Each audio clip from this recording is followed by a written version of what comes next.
All right, we're going to pick up on this with the second part of chapter 2, and we're going to start with vision. So it says here in Proverbs, it says, "Where there is no vision, the people perish." This quote applies to all of us. I really like that, right? Because it's basically saying, if we don't have a purpose, if we don't have a vision of where we're going, that, we'll wander off, in unknown paths, and we won't, arrive to where we would like to be. Okay, so for our discussion, vision is synonymous with purpose and explains the ultimate reason for our existence. It articulates the long-term impact or change we aspire to achieve throughout our lives. It is forward-looking and inspirational. You need a vision of what you ultimately want to become. Ask yourself, when I become Phi, how will I use my time, talents, and resources to help my family, neighbors, and fellow men? These are visions worth living for. These are visions that will propel you ahead in your quest for financial independence. So, remember in chapter 1, I said, hey, we have to have, and it might have been in the preface, but there has to be something more. If we just achieve financial independence and we're just sitting on our couch, we're not really accomplishing anything. That's really not, you're not going to feel fulfilled, right? You want to have a vision of something that you're striving for, and financial independence is a mechanism, right, to help you be able to spend your time to accomplish that. It's not a means to an end in and of itself. Okay, so as you ponder your vision, think about the following. The opposite of selflessness is selfishness. Selfishness is at the root of so many of the world's problems, whereas selflessness is at the root of so many of the world's solutions. I encourage you to think of visions that promote selflessness, to think big when it comes to your vision. The bigger it is, the more important it will be to work toward. Not to mention, it will provide you with the mental support to power through the difficult moments in your journey. Okay, now we come to our mission. In essence, the vision is the why behind your existence, painting a picture of your desired future state, while the mission is the what and how of your efforts. Your mission describes what you do, for whom, and how you deliver value. Your mission is more action-oriented. Unlike your vision that directs you throughout life, your mission is a monumental goal you are attempting to achieve, which might take years or even decades. Once you've completed it, you will set a new mission aligned with your vision. You will spend a lifetime walking toward your vision, achieving missions that support it. Okay, so think of it this way. A mission is a mountain you choose to climb. Once you've completed your mission to summit that one peak, from that vantage point, you see many more mountains in the distance, each one another mission that supports your vision. There will always be another peak to summit, not because of infinite struggle and toil, but because of endless passion, excitement, opportunity, and adventure. All right, so to better understand the concept of vision and mission, let's say you are a geologist. It is your purpose or vision in life guiding all your decisions. Your missions are the destinations you travel to and explore. After you have studied one location, you move to another. That means you base your destinations on being a geologist. As a geologist, it makes sense that your road trip will take you across the country to various geological wonders. Your vision never changes. You will always be a geologist. That is who you are. Your mission, on the other hand, will occasionally change. Before arriving at the Grand Canyon, for instance, you were at Yellowstone National Park. And after your time at the Grand Canyon, you will travel to Yosemite National Park to continue your explorations. Relating this concept to the book's theme, your purpose in life is not to be financially independent. Instead, Phi is one of your current missions or destinations. Your vision is much more important than simply being Phi.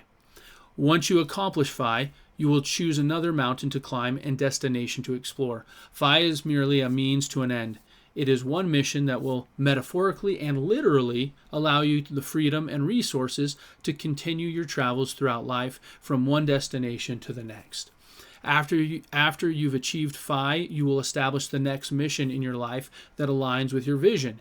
You will repeat this process throughout your life. Remember, you support your vision when you work toward an aligned mission. When you support your vision, you live a purposeful life. Okay, so now we're just going to talk about understanding. I know we haven't really gone to a lot of technical or mathematical financial independence things, right? That'll come later in the second part of the book in future chapters. But this just gives you kind of a glimpse when we're talking about know your destination of ultimately kind of what we're trying to accomplish to become financially independent. So know your destination. When starting your FI journey, know your destination.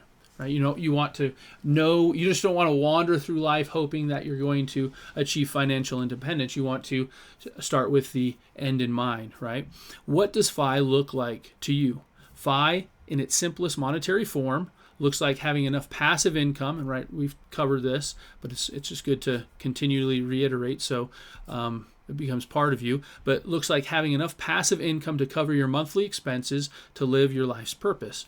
We'll explore this concept in more detail in later chapters, but as a simplified example, assume that your monthly expenses, including taxes, total $8,000.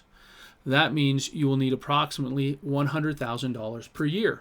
Assuming a withdrawal rate of 4% and your capital is in a balanced investment fund, you will need approximately $2,500,000 to reach your FI number. This example illustrates the importance of starting with your destination in mind.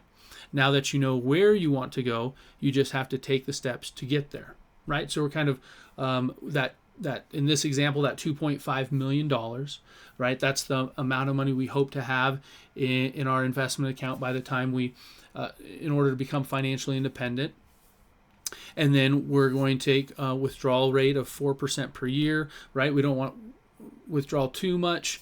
We'll talk more about that later on, but that's going to give you the $100,000. The $100,000 obviously is equivalent to $8,000 a month, and that's what you're using to pay for your living expenses and your lifestyle. Okay, so we're starting with knowing where we want to go. Okay, so focus on your destination. To achieve financial independence, you must have passion. Give it your heart and soul. It will make all the difference in your journey. Your energy increases as more of your attention is focused on a mission, like a magnifying glass that focuses sunlight into a beam, creating intense burning heat. Similarly, focusing on a mission generates the intense energy needed to achieve it. However, breaking that mission into smaller achievable steps makes it manageable. Imagine looking up at a mountain you want to climb, setting your sights on reaching the summit.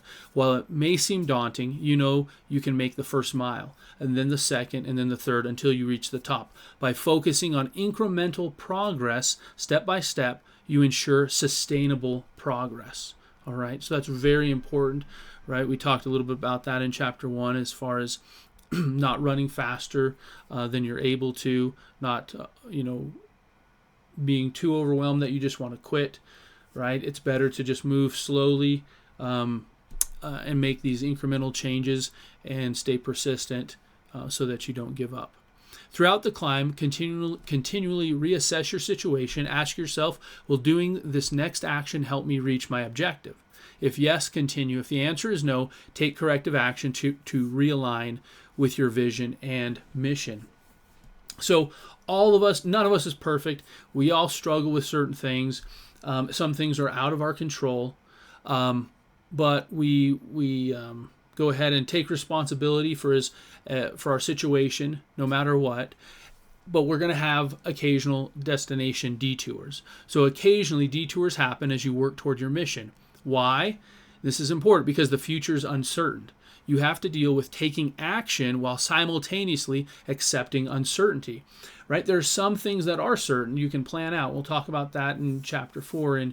But there are some things that can happen, right? There could just be this natural disaster, and it destroys your home or something like that, and you had no control over that, right? So there are things that can come into your life that are not that you can't plan for to some degree.